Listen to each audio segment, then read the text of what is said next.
स्वागत है आप सबका 2 मिनट गीता ज्ञान में। आज हम श्रीमद् भागवत गीता के श्लोक 32, 33, 34 तथा 35 की व्याख्या करेंगे। किन्नो राज्येन गोविंद किन भोगैर्जीवितेन वा येषामर्थे कांक्षितं नो राज्यं भोगा सुखानि च तैमेव स्थिता युद्धे प्राणांस त्यक्त्वा धनानि च आचार्य पितरः पुत्रास्तथैव च पितामहः मातुला श्वशुरा पौत्रा श्याला संबंधिनस्तथा एतान्न हन्तुमिच्छामि ज्ञतोऽपि मधुसूदन अपि त्रैलोक्य राज्यस्य हेतोः किन्नु मही कृते निहत्य धार्तराष्ट्रान्नः का प्रीति स्यात् जनार्दन।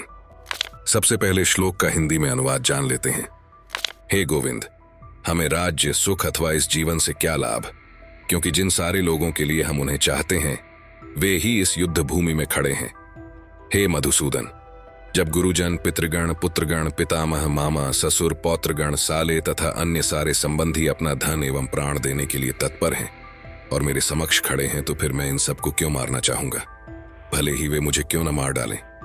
हे जीवों के पालक, मैं इन सबों से लड़ने को तैयार नहीं, भले ही बदले में मुझे तीनों लोग क्यों न मिलते हों। इस पृथ्वी की तो बात ही छोड़ दें, भला धृतराष्ट्र के पुत्रों को मारकर हमें कौन सी प्रसन्नता मिलेगी। अब श्लोक का तात्पर्य एवं भावना समझ लेते हैं। अर्जुन ने भगवान कृष्ण को गोविंद कहकर संबोधित किया, क्योंकि वे गौवों तथा इंद्रियों की समस्त प्रसन्नता के विषय हैं। इस विशिष्ट शब्द का प्रयोग करके अर्जुन संकेत करता है कि कृष्ण यह समझें कि अर्जुन की इंद्रियां कैसे तृप्त होंगी। यहां पर जाति तथा कुटुंबियों के प्रति अर्जुन का प्रगाढ़ स्नेह आंशिक रूप से इन सब के प्रति उसकी स्वाभाविक करुणा के कारण है। अतः वह युद्ध करने के लिए तैयार नहीं है। हर व्यक्ति अपने वैभव का प्रदर्शन अपने मित्रों तथा परिजनों के समक्ष करना चाहता है, किंतु अर्जुन को भय है कि उसके सारे मित्र तथा परिजन युद्ध भूमि में मारे जाएंगे और वह विजय के पश्चात उनके साथ अपने वैभव का उपयोग नहीं कर सकेगा। भौतिक जीवन का यह सामान्य लेखा जोखा है, किंतु आध्यात्मिक जीवन इससे सर्वथा भिन्न होता है। चूंकि भक्त भगवान की इच्छाओं की पूर्ति करना चाहता है, अतः भगवद इच्छा होने पर वह भगवान की सेवा के लिए सारे ऐश्वर्य स्वीकार कर सकता है, किंतु यदि भगवद इच्छा न हो तो वह एक पैसा भी ग्रहण नहीं करता। अर्जुन अपने संबंधियों को मारना नहीं चाह रहा था, और यदि उनको मारने की आवश्यकता हो तो अर्जुन की इच्छा थी कि कृष्ण स्वयं उनका वध करें।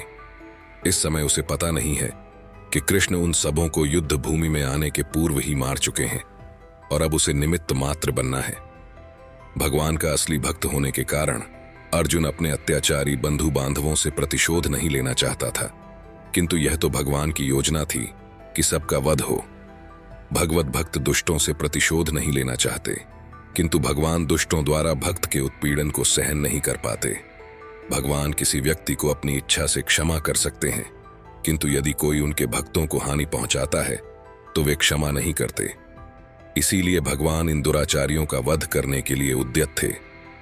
श्लोक का सार ये है कि सर्वथा हमें ये मान लेना होगा कि गोविंद हमारी इंद्रियों को तुष्ट करने के लिए नहीं है। हाँ, यदि हम गोविंद की इंद्रियों को तुष्ट करने का प्रयास करते हैं तो हमारी इंद्रियां स्वतः तुष्ट होती हैं।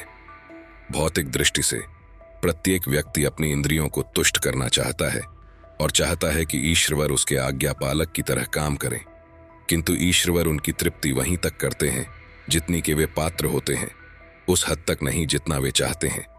किंतु जब कोई इसके विपरीत मार्ग ग्रहण करता है, अर्थात जब वह अपनी इंद्रियों की तृप्ति की चिंता न करके गोविंद की इंद्रियों की तुष्टि करने का प्रयास करता है, तो गोविंद की कृपा से जीव की सारी इच्छाएं पूर्ण हो जाती हैं।